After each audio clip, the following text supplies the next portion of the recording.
Okay, in this presentation we are going to look at the expected value of the Rayleigh distribution. Now this comes up in probability distribution modules for undergraduate and master's students, particularly engineering students and science students. Okay, so the Rayleigh distribution is often used to model the magnitude of a vector in two dimensions, where each component, which is to say the x and y direction, is normally distributed with zero mean and equal variance. Okay, so the equal variance is that both random variables that are the x and y variables have equal variance. Okay, the relationship to the normal distribution. So let's flesh that out a little bit. Specifically, if y and z are independent normal random variables with mean 0 and standard deviation sigma, the random variable x, which is a Rayleigh random variable, representing their combined magnitude or distance from the origin in two-dimensional space, follows a Rayleigh distribution. Straightforward enough. Therefore, the relationship between x, y, and z is as follows. X is equal to the square root of y squared plus z squared. So it's like Euclidean geometry that you learn in school, essentially. It's the radius to the origin. Okay. So x and y and z are independent normal random variables with mean 0 and standard deviation sigma, and x is a Rayleigh distribution with a parameter sigma. Okay, so that's just a quick look at it there. So x and y are represented there on the Euclidean space. So x is a random variable, y is a random variable, that is to say the displacement from the origin. And essentially what the Rayleigh distribution describes is the length of those, let's say, arrows. That's just two particular points I picked out. The probability distribution of the magnitude of individual points from the origin. Okay, so that's the general gist of it there. So it's turning the normal distribution into a two-dimensional problem. So here we go, and first off we start with the probability distribution of the Rayleigh distribution. So that is given as f of x sigma equals x over sigma squared times the exponential of minus x squared divided by 2 sigma squared, where x is greater than or equal to 0. And again, sigma is the scale parameter. Okay, so the approach we're going to take is just the general one to start off with. To find the expected value of x, e of x, of the Rayleigh distribution, we use the definition of the expected value of continuous random variable. This is something we always start off with here. The limits may change here, so I'm not going to spend too much time on the limits. So just actually the limits of integration may change from question to question, but it's 0 and infinity here. It's not particularly relevant in this question, so I'm going to skip over it, but it may be relevant in other questions. So anyway, the expected value of x equals the integral from 0 to infinity of x times f of x, which is the probability density function, dx. Okay, so what we're going to do there is substitute in our PDF of the Rayleigh distribution, and there we have it there. So f of x becomes x over sigma squared times the exponential of minus x squared divided by 2 sigma squared dx. Okay, so that's straightforward enough. That gets us going. What we're going to do now is just rearrange things here, and the most obvious thing we can do to begin with is just take out the sigma squared term. So in the first part there we have x over sigma squared. Essentially what we're going to do is move that constant out in front of the integral just to make things a little bit easier. So what we have here is the expected value of x equals 1 over sigma squared times the integral of x squared times the exponential of minus x squared divided by 2 sigma squared dx. We can't move that 2 sigma squared out just yet because it's part of the exponential. Life's not that easy. Okay, so what we're going to do here is use the substitution technique. Now essentially this is the guile of this question. This is how you solve this question, is to use the substitution technique. Although there's one other matter to come up with later on, but this is the bit you have to remember. To solve the integral, we use the substitution u equals x squared divided by 2 sigma squared. Just on the remark on the integrals of the limits of integration, When x equals 0, u is equal to 0. When x equals infinity, it goes to tends to infinity. Just to check that. So essentially, we don't have to pay too much attention to the limits of integration when we do these substitutions, but you never know. Just keep an eye on it. So as far as we're concerned, limits of integration are okay, so we're just going to park that from now on and not pay any more attention to it. So anyway, this implies that du equals x times dx divided by sigma squared, or dx equals sigma squared times du divided by x. Okay, so necessarily x is equal to the square root of 2 times sigma squared times u, or if we are to break that up, which will be handy because we want to get u on its own, a term for u on its own, we might rewrite that as square root of 2 times sigma times the square root of u.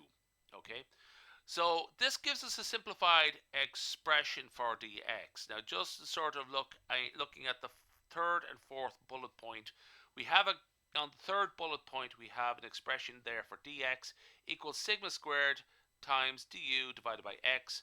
So we can simplify that and express that as following: dx equals sigma divided by the square root of 2 times u du. Okay,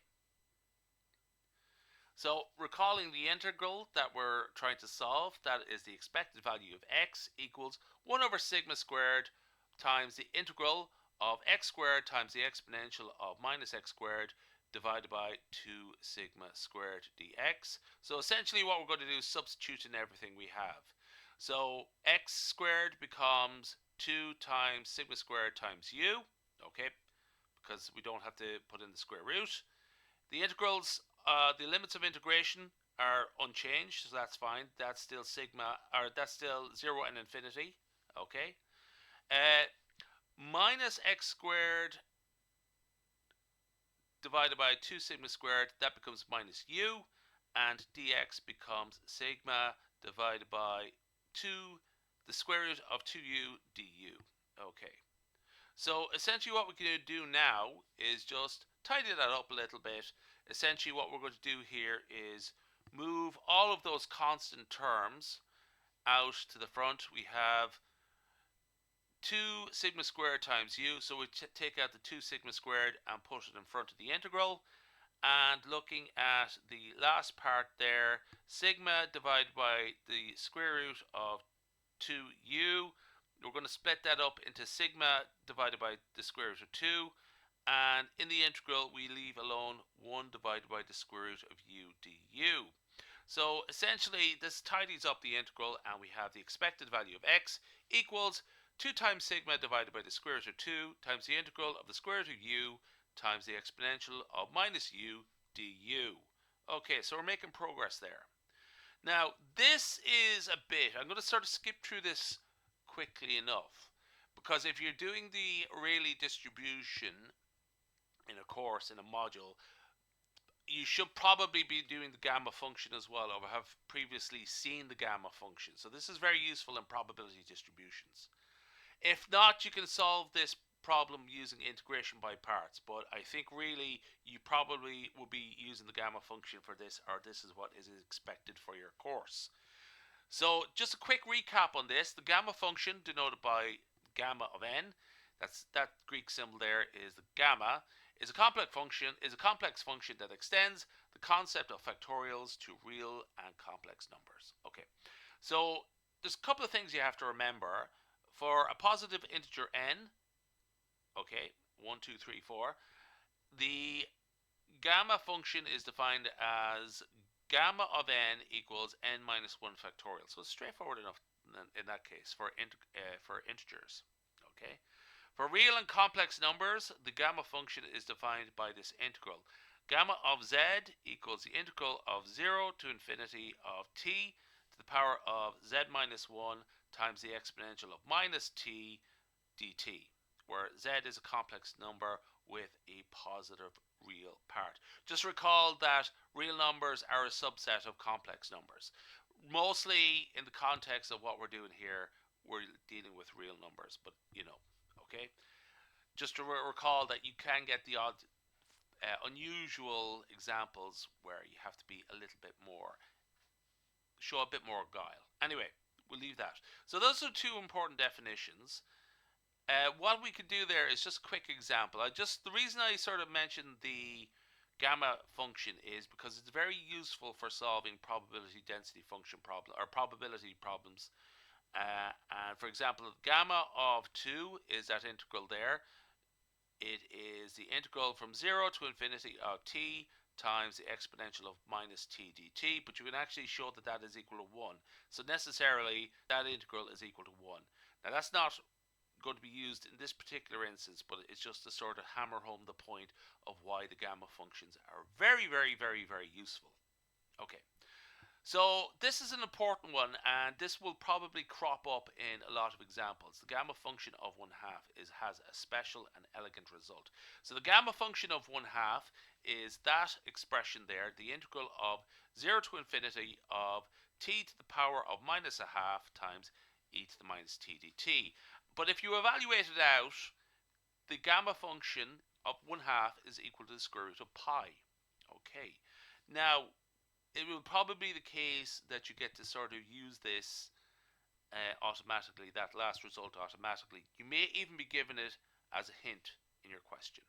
Okay, so let's just sort of work on this a little bit more, the gamma function, because this is hammering home a point.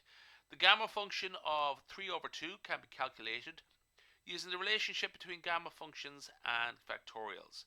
So one of the properties of the gamma function is that the gamma function of n plus 1 is equal to n times the gamma function of n. So if the gamma function of 1/2 is equal to square root of pi, that means that the gamma function of 3 over 2 is equal to 1/2 times the square root of pi. Little bit of an error there, but anyway. So yeah, that's the key part there. The gamma function of 3 over 2 is equal to 1/2 times the square root of pi. Okay, a little bit of malfunction there in the typesetting, but we got the main part. Anyway, so what we want to do now is go back to the question. So to recall the derivation of the expectation. So the expected value of x is equal to the square root of 2 times sigma times the integral from 0 to infinity of u to the power of 1/2, which is the square root of u.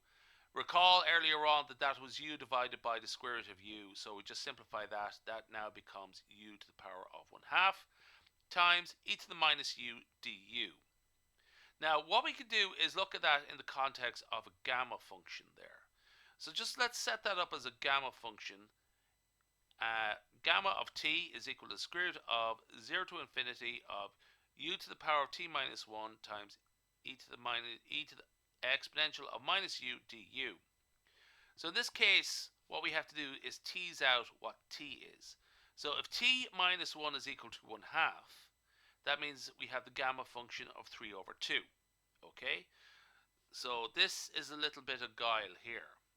So essentially what we have there is, in the integral, this matches the form of the gamma function with t equals 3 over 2. So the expected value of x is equal to the square root of 2 times sigma times the gamma function of 3 over 2, and that is 1/2. Okay, so just recall it there. So let's wrap that up.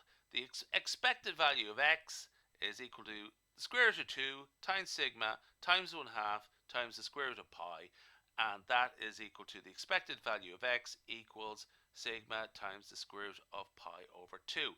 And that is the question. That is the answer that we're looking for.